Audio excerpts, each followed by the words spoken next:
पश्चिम Asia से लेकर Europe और एशिया तक इस वक्त वैश्विक हालात तेजी से बदलते दिख रहे हैं। कहीं कूटनीति की कोशिश की जा रही है तो कहीं मिसाइल हमलों और राजनीतिक बयानबाजी ने तनाव को और ज्यादा बढ़ा दिया है।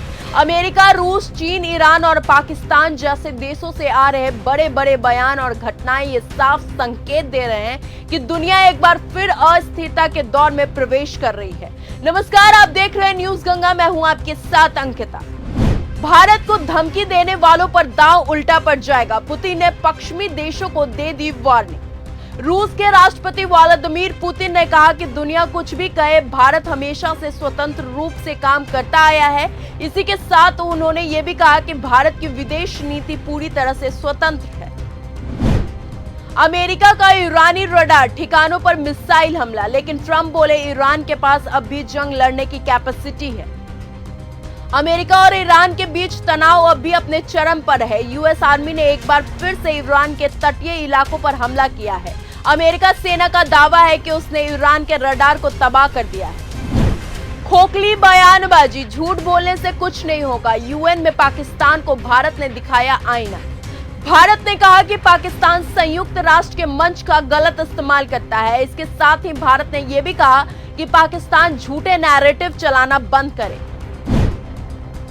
इंटरनेशनल स्पेस स्टेशन में लीक के बाद नासा का अलर्ट, पांचों अंतरिक्ष यात्रियों को स्पेस एक्स कैप्सूल में भेजा।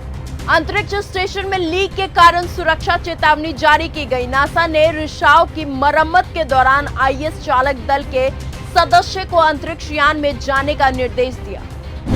पाक ने 2019 के बाद जम्मू कश्मीर पर पहली बार मुंह खोला है। नेशनल कॉन्फ्रेंस में कहा कि जनादेश का सम्मान नहीं करता।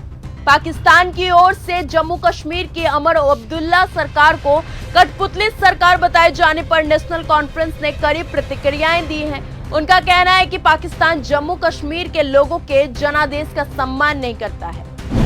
ट्रंप डील को बेताब, पुतिन को भी इंडो यूएस रिश्तों से नहीं दिक्कत। दोनों चाहते हैं मोदी से दोस्ती।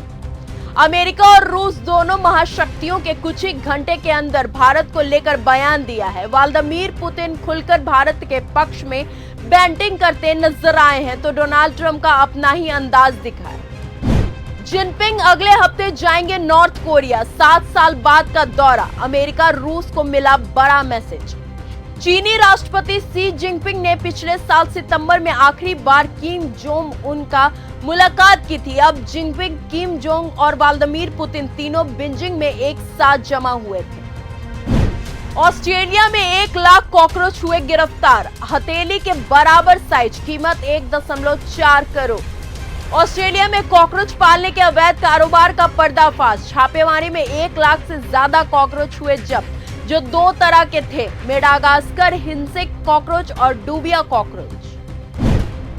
पाकिस्तान में आटे का संकट, सरकार की गेहूं खरीद योजना ऐसे हुई फ्लॉप। पाकिस्तान के सिंध प्रांत में गेहूं खरीद योजना बुरी तरह विफल हो गई है। सरकार 10 लाख मीट्रिक टन के लक्ष्य के मुकाबले केवल 79,835 टन गेहूं खरीद पाई है।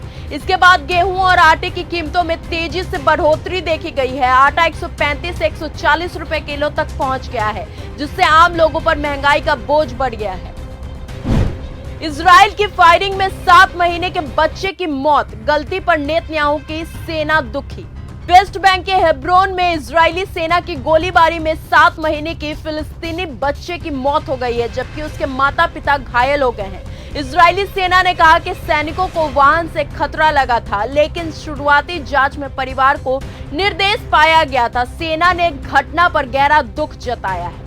आने वाले दिनों में ये देखना बेहद अहम होगा कि वैश्विक ताकतों की ये खींचतान किस दिशा में जाती है। कूटनीति की जीत होती है या फिर तनाव और ज्यादा अधिक बढ़ जाता है। फिलहाल पूरी दुनिया की नजरें इन्हीं बड़ी फैसलों और घटनाक्रमों पर टिकी हुई है। आज की इस खबर में बस इतना ही। देखते रहिए और बने रहिए न्यूज गंगा के साथ। आपसे एक बार फिर मुलाकात होगी कल सुबह 10 बजे। तब तक के लिए नमस्कार।